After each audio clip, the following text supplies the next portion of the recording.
Olá, amados! Sejam bem-vindos a mais um vídeo aqui do nosso canal. Hoje nós vamos dar sequência e finalizar a nossa série Lições de Jesus, onde nós estamos caminhando e aprendendo sobre as principais lições que Jesus nos deixou, principalmente no Sermão do Monte. Foi um dos sermões mais famosos dele durante seu ministério, que está em Mateus capítulo 5. A gente está caminhando do capítulo 5 até o versículo 8 e hoje nós vamos finalizar. E se você perdeu alguns dos últimos vídeos dessa série, eu vou recapitular para que você entenda os princípios que a gente falou aqui. Depois volta e assiste com calma caso você tenha perdido. Mas no primeiro vídeo nós falamos sobre as relações entre o homem e ele mesmo. Ou seja, como ele ser sal na terra, como ele entender as bem-aventuranças de caminhar com Deus e sua relação com ele mesmo no seu caminhar. No segundo vídeo nós falamos sobre muitas coisas que têm a ver com a relação do homem com o seu próximo, como por exemplo a questão do adultério, a questão do divórcio, a questão de como lidar com a ira, coisas desse tipo. No último vídeo, na semana passada, nós falamos sobre a relação do homem com as coisas do mundo, como por exemplo o homem e o dinheiro, o homem e as coisas que a vida pode oferecer, como comer, beber, se vestir, e hoje nós vamos falar para finalizar sobre o Sermão do Monte, sobre as lições que Jesus nos ensina da relação do homem com Deus, que é como ter uma vida de oração eficaz, como ter uma vida de relacionamento e de intimidade com Deus, segundo as lições e a ótica de Cristo. Amém? Então, vamos à palavra de Deus. Se você ainda não é inscrito no canal, não esquece, já clica aqui no sininho e vamos embora. Mateus capítulo 6, versículo 6, dito também. Mateus capítulo 6, versículo 6. Vamos lá. Assim diz a palavra de Deus, mas quando orarem, cada um vá para o seu quarto, feche a porta e ore ao seu pai em segredo. E então seu pai, que observa em segredo, os recompensará.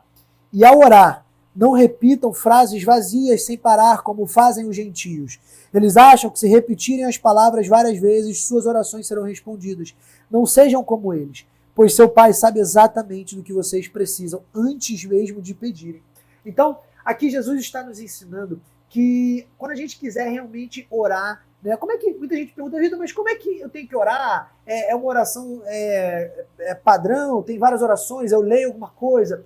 Vamos lá. A oração mais eficaz é aquela oração que vem de fato do teu coração. Então é uma oração genuína. Orar é literalmente conversar com Deus. E quando você está conversando com Deus, Deus quer se relacionar com você de uma forma que não seja repetitiva, vã, que você repita sempre a mesma oração, como algo que você já decorou e você fica repetindo todo dia antes de dormir ou ao acordar, enfim. Tem a ver com você realmente conversar. Imagina, por exemplo, que você é casado e você vai se relacionar com a sua esposa ou com o seu marido e você todo dia fala a mesma coisa. Amor, bom dia, tudo bem? Como você está? Vai com Deus, o seu dia vai ser bom. E hoje você vai ter um dia maravilhoso. E não se esquece, toma cuidado na rua, leva o guarda-chuva. Imagina se todo dia você repetir a mesma coisa. Honestamente, se a minha esposa faz isso comigo no terceiro dia, eu já falo, amor, pelo amor de Deus, já sei, para. Fala de um jeito diferente, fala outra coisa, fala de outra coisa. Porque chega um momento que uma relação, se você fala sempre a mesma coisa, não tem mais o mesmo efeito. Então, para você realmente se relacionar com Deus, Jesus está nos ensinando, não adianta fazer orações vazias. E outra coisa, se você realmente quer um momento de comunhão, vá para um lugar secreto. Vai para o teu quarto, vá para o teu canto da tua casa, um local que você pode ter intimidade, pode se relacionar sem ter tempo para ficar cronometrando, vou aqui orar 5 minutos, 1 minuto, 2 minutos, não. Deixa o tempo rolar, começa a ler a palavra de Deus, começa a se relacionar com Ele e deixa o tempo fluir. Realmente busque Deus de uma maneira que você não precisa se privar de nada, porque você está no teu secreto com Ele, você pode falar do teu jeito, do jeito que Ele vai te entender, porque Ele é o teu Pai. É Ele que te reconhece, Ele reconhece a tua voz, Ele reconhece o teu falar, Ele reconhece o teu agir, Ele sabe o que você vai pedir antes mesmo de você pedir. Então não precisa ficar acanhado, poxa, mas se eu pedir isso, será que Deus vai gostar da forma que eu estou falando? Deus conhece o teu coração, Ele sabe o que você vai pedir muito antes de você pedir. Sabe, esses dias eu fiz uma viagem com meu filho e a gente estava na praia. E quando a gente estava na praia, a gente passou por uma sorveteria perto da praia, assim, e quando ele viu a sorveteria, muito antes dele pensar, eu vi a sorveteria de longe, eu sabia que quando a gente ia passar, ele ia ver a sorveteria, ele ia pensar, eu quero sorvete, e eu sabia que ele ia pedir. É assim que um pai reconhece as lições de um filho, porque um pai sabe como o filho pensa. Então eu sabia, quando eu vi de longe, eu já pensei, a gente vai passar pela sorveteria, o meu filho vai ver, e ele vai pensar, eu quero um sorvete. E quando eu chegar lá, eu sei que eu posso dar um sorvete, porque ele comeu tudo agora no almoço, então eu acho que é justo eu recompensar ele com esse sorvete. Então eu já fui pensando, inclusive, em qual sorvete eu ia pedir quando meu filho pedisse o sorvete. Então essa é a forma que um pai pensa quando ele vê que o filho vai pedir alguma coisa. Então Jesus nos ensina aqui que Deus já sabe o que você vai pedir, a gente não precisa ficar acanhado na forma, no onde, no como a gente está falando, a gente só precisa se relacionar e falar com ele de uma maneira realmente íntima, de uma maneira realmente que vem do coração. Amém? Então essa é a primeira lição que Jesus nos ensina, a não nos prendermos a orações vãs e repetitivas, e segundo, a buscarmos sempre uma relação no secreto com ele. Não apenas, por exemplo, Vitor, eu vou na igreja, sei lá, todo domingo, eu frequento uma igreja, uma instituição religiosa, e lá eu sempre oro, tudo bem. Lá ok, mas como é que está a tua vida de intimidade com Deus, você no teu quarto, no secreto? Sabe? Isso revela muito sobre a tua intimidade com ele. Amém? E outra coisa que Jesus nos ensina agora está no versículo 16. Capítulo 5, versículo 16, quando ele fala sobre o jejum, onde ele ensina assim, ó, quando jejuarem, não façam como os hipócritas, que se esforçam para parecer tristes e desarrumados, a fim de que as pessoas percebam que estão jejuando.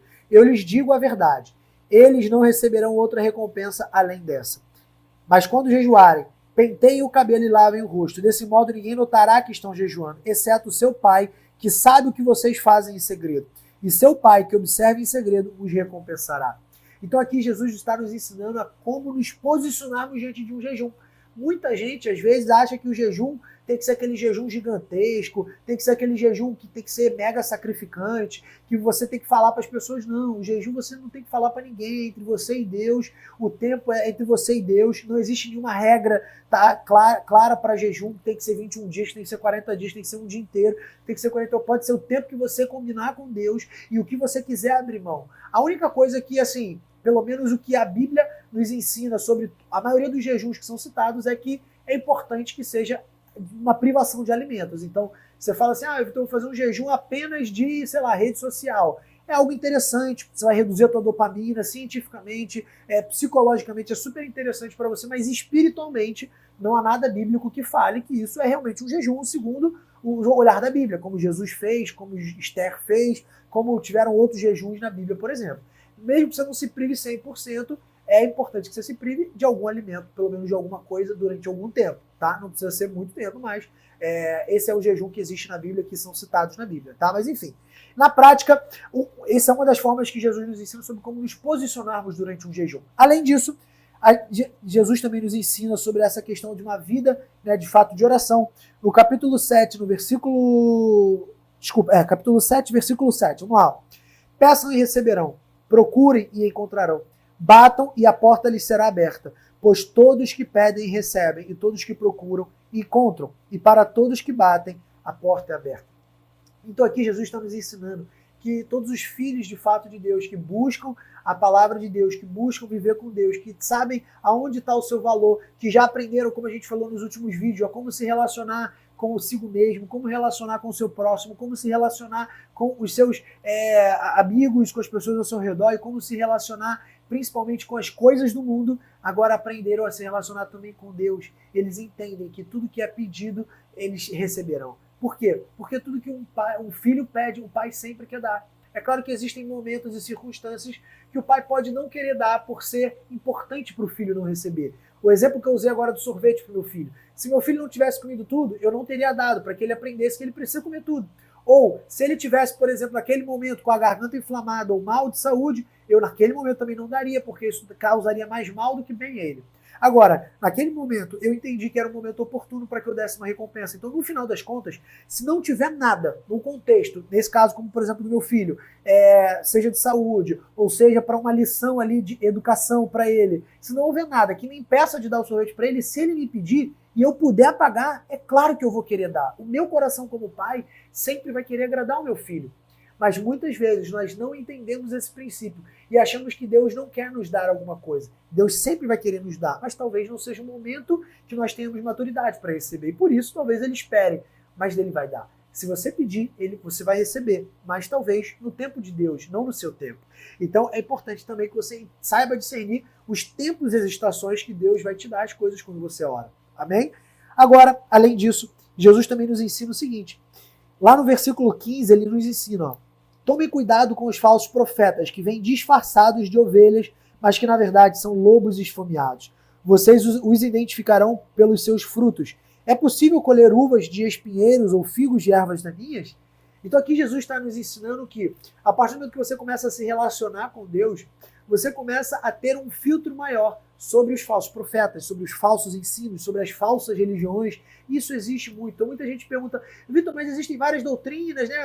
Durante toda essa série, você reparou que eu tenho falado sobre isso. Vitor, mas qual que é a doutrina certa? E você repara que aqui eu não estou falando sobre uma bandeira específica de igreja, sobre a igreja que eu frequento, eu não estou falando sobre uma linha teológica específica, e eu conheço muito de várias, mas eu não quero trazer por esse viés, eu quero trazer para um lado onde você entenda o que é o ensinamento básico de Cristo, para que você consiga discernir através do Espírito Santo, não através da palavra do Vitor ou da palavra apenas de um pastor ou de um padre, ou seja, de qualquer pessoa que seja, mas sim através da ótica da palavra de Deus. A palavra de Deus te ensina e nos ensina como olhar para um falso profeta.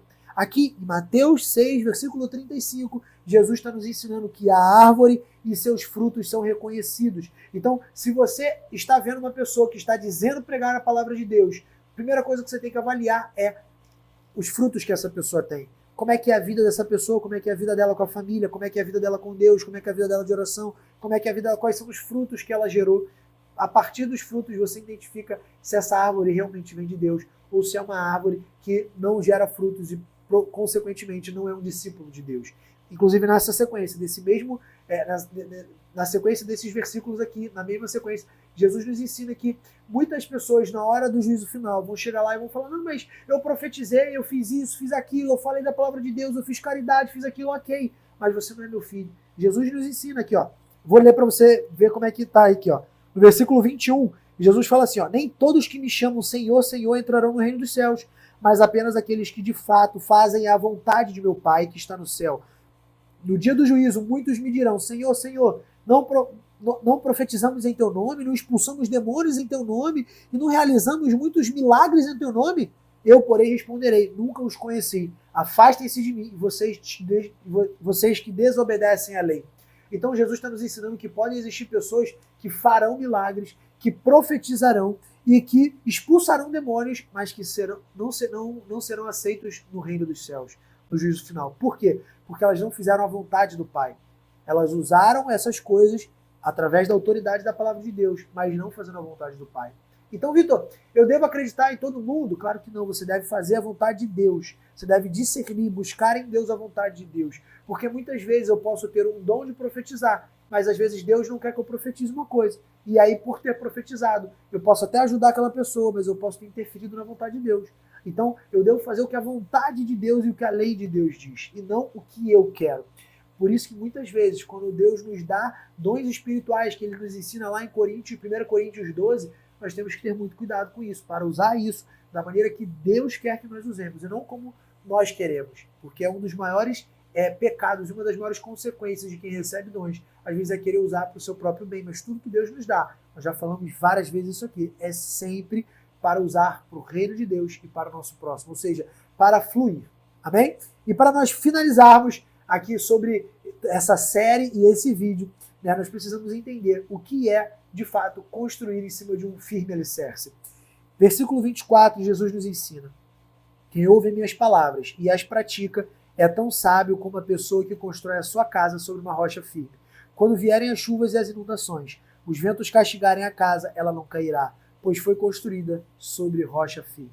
Então, aqui Jesus está nos ensinando que se a gente constrói a nossa vida, de fato, diante da palavra de Deus e desses ensinamentos, se você entender bem, assim, a gente já fez aqui várias séries falando sobre milhares de coisas que a Bíblia nos ensina, mas essa série em específico, se você entender toda ela, praticar, voltar, reler, entender, ler Mateus 5-8, escrever, estudar, se você não estudar tudo, mas se você estudar só isso e praticar só isso, eu te garanto, a sua vida já vai ser muito mais fácil, porque você já vai estar construindo a tua vida em cima de um alicerce firme. Eu comentei, por exemplo, aqui, acho que nesse vídeo ou no último, que eu sou engenheiro, né? E eu construo casas, por exemplo. Né? O meu trabalho é construir casas.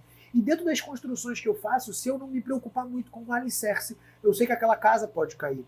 Então, muitas vezes, a gente faz uma casa de 1 ano e a gente fica 3 a 4 meses somente na parte de fundação, que é o alicerce da casa. Se eu não me preocupar com isso, aquela casa amanhã ou depois pode cair. E a culpa vai ser minha como construtor. Então aqui, se você está construindo a tua vida, independente da tua idade, independente do momento que você está de vida, e você quer realmente construir a tua vida em cima de um alicerce firme, estude muito sobre isso que a gente acabou de falar nessa série. Reflita sobre esses vídeos. Se você perdeu algum vídeo, volta, assiste de novo. Reflita, medite, ore na palavra de Deus, principalmente sobre esse Sermão do Monte, e construa a tua vida em cima desses alicerces, para que qualquer vento que vier não derrube a sua casa e tudo que você construiu até aqui. Amém? Vamos orar para a gente finalizar. Pai, muito obrigado, Senhor, por essa palavra, por esse vídeo, por esse canal, por essa série desse mês de novembro, Senhor. Nós entregamos, Pai, a nossa vida a Ti, nós pedimos, Pai, direcionamento sobre tudo que nós construímos, Pai. Não nos deixe construir nada em nenhuma área das nossas vidas, Pai, em cima de um alicerce, Pai, que não seja a Tua palavra. Pai, molda a nossa vida, Senhor. Não deixa que nós acessemos portas abertas, Pai, que não sejam Tuas, Pai, portas do mundo, portas do mal, portas que a nossa própria carne, nosso próprio desejo criaram, Pai. Em nome de Jesus, Senhor, entregamos nossa vida em Tuas mãos e queremos acessar apenas as Tuas portas e fazer a Tua vontade, meu Pai. Em nome de Jesus, Senhor. Amém. Amém, amados? Até semana que vem, até o mês que vem e até a próxima série.